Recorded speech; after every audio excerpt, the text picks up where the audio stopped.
Hi Rolling Stone India, I'm Shruti Haasan and I'm here to speak with you today. So I've kind of been putting myself out as a musician since I was 6 through various endeavors, and I've done playback. I started with playback and then got into performing with a band. But Edge was my first single that came out, also touring outside of the country, but this was during the pandemic and I felt I had a lot of backlogged songs which was supposed to come out. I was busy shooting, all of this stuff, and I said, you know what, forget it, I'm just going to put it out now. And I wrote it in the pandemic, I shot it myself on my phone in the pandemic, and we just put it out, and it was the most liberating, fun thing that I've done. And I was really overwhelmed by the response, and I'm really glad that I can make music, basically.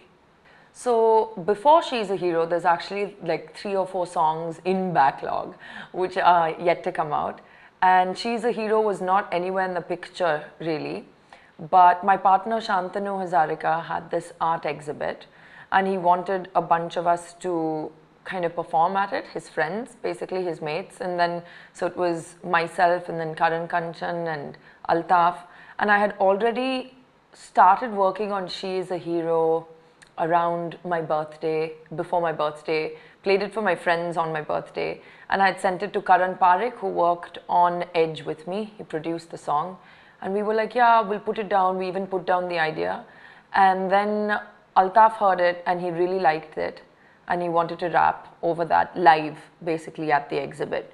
And so Karan Kanchan did his magic with his beats and production, and we kind of just did this live performance, but we all loved it so much. And Shantanu and I basically, along with Priyanka Khimani, have this company called Black, and we decided that maybe we wanted this to be our first visual release. So that's what happened, kind of just really organically and naturally.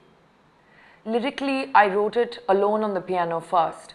I write quite autobiographically, but I wanted it to be a song that isn't just about me, but about everyone around me, and by that I mean the women.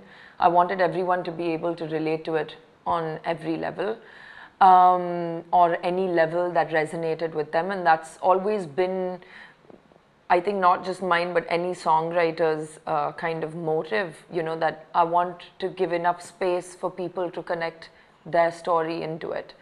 And that was where I came from.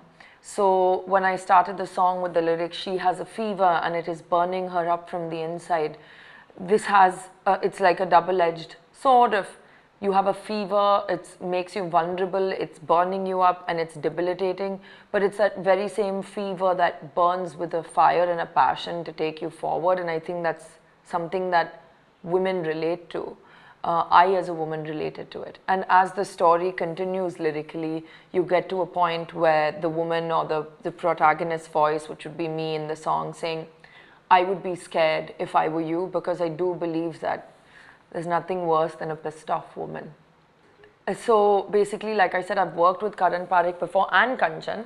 And with Parikh, it's, I think because we both went to MI and we both kind of come from more of like I think rock and roll singer-songwriter kind of background, it's easier to work on the initial idea always with Karan. And it's also about like synergy with someone, right? Like as a songwriter, you want to have a safe space to like improve, but with the right tonality and energy. So I find that very much with Karan Parikh, and our ideating process is really, I think he's very generous, and so it started like that. With Karan Kanchan, I feel that he has a real grip on rhythm structure, and I think Kanchan can pretty much make any song sound good in terms of it sounds current and it sounds groovy in the best way, not like Austin Powers groovy. But it's amazing working with these musicians on a production level, because I, as a musician, even though I like dabble through various styles, sometimes in songwriting, I do like to stay in a minor scale mostly, and I like to stay in the gray area. for me, I expand my avenues with these two musicians who are quite different from me otherwise in songwriting and arrangement and production. So it's wonderful. It's like really collaborative, and it's really nice because they respect my vision. So I have the best time kind of developing on that. With Altaf, it was really amazing because he heard the song and he said, "हाँ मुझे इस पे rap करना है." And I really am a fan of his work because I think he's really unique. I think as an art form, rap is like something that's always fascinated me. It's something I can never do. And I think it's pure poetry, honest and pure poetry. So I'm always excited to collaborate with rappers, and Altaf in particular, because I like his flow and I like his energy even as a person. So when he said, I will work on this, I was really curious to see what he would come up with. And what he came up with truly elevated the song, because the male gaze that's filled with reverence and love for the women in his life and the journey of the woman was so meaningful and resonated with the song and elevated the song. So the whole process of working with these three musicians has just been something I won't forget. It's been really good. We were able to meet up for this song, which was amazing. So when I first wrote the song on the piano, I shared like a annoying, bad sound quality voice note with Karan, Parikh, which I always do. And then we met up at his studio in Bandra at his home, and we, put it down. And then Altaf, me and Karan were able to work together on it, and he wrote his rap separately. But we also had this really lovely moment of, because I'm a bit old school like that, like where we used to be a band that wrote together. So there's this like kind of feeling of camaraderie of being in a jam room together that I miss sometimes, even though a studio is wonderful, but it's like a different energy than having all the instruments there and kind of like improvising right there. So we actually got to jam this first before we took it to the studio. So it felt really powerful in that sense, that I felt really comfortable being able to be in a very jam room, let's play live together kind of environment to like perfect it before we then decided to make a video and like make it proper.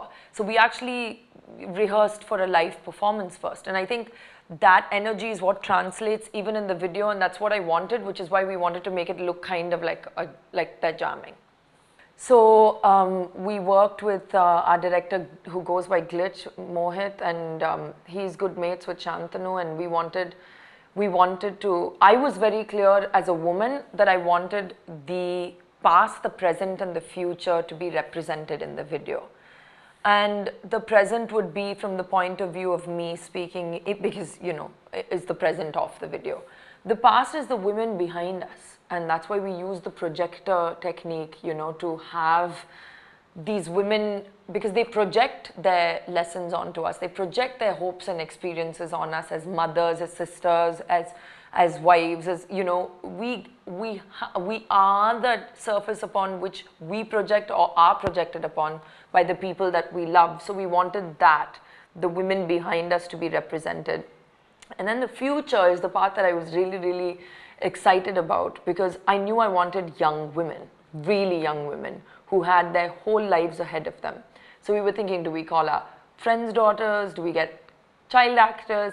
And finally I was speaking with my publicist Mansi Mehta, and she was like, I know this organization called Shiksha Seva, which does amazing things with young women, educating them, providing them with the opportunity for a bright future, which is just so powerful. And they agreed to have these incredible young women in our video, and to me that is the most special thing. Not only that, they actually created all of the artwork that you see on the wall behind us. So we didn't have like an art department doing that. It was literally Shantanu, who is a visual artist, kind of helping and guiding the kids to paint whatever they wanted. I wish we could have taken the wall and brought it home. Yeah, I definitely, in the pandemic, I did like a virtual concert, which was weird, but I'm really excited to go back live in front of people. Recently got to sing the song live because Altaf was kind enough to kind of call me in the middle of his set, which was super fun, because this is the kind of song that I really like sharing with people. apart from all of my other music. Before this, I used to perform a lot in London, and I missed that very much, and I enjoyed that because it was an audience that absolutely didn't know me. So it was just about, the music, and I can't wait to get back to performing live. So I'm currently working on more tracks, which you guys are going to hear soon. We've also got a bunch of videos wrapped up, which you're going to see soon. And I'm also working on my films, which I need to finish up and then get on tour ASAP. To the Rolling Stone viewers, keep listening to music and keep being who you are. That's it, basically.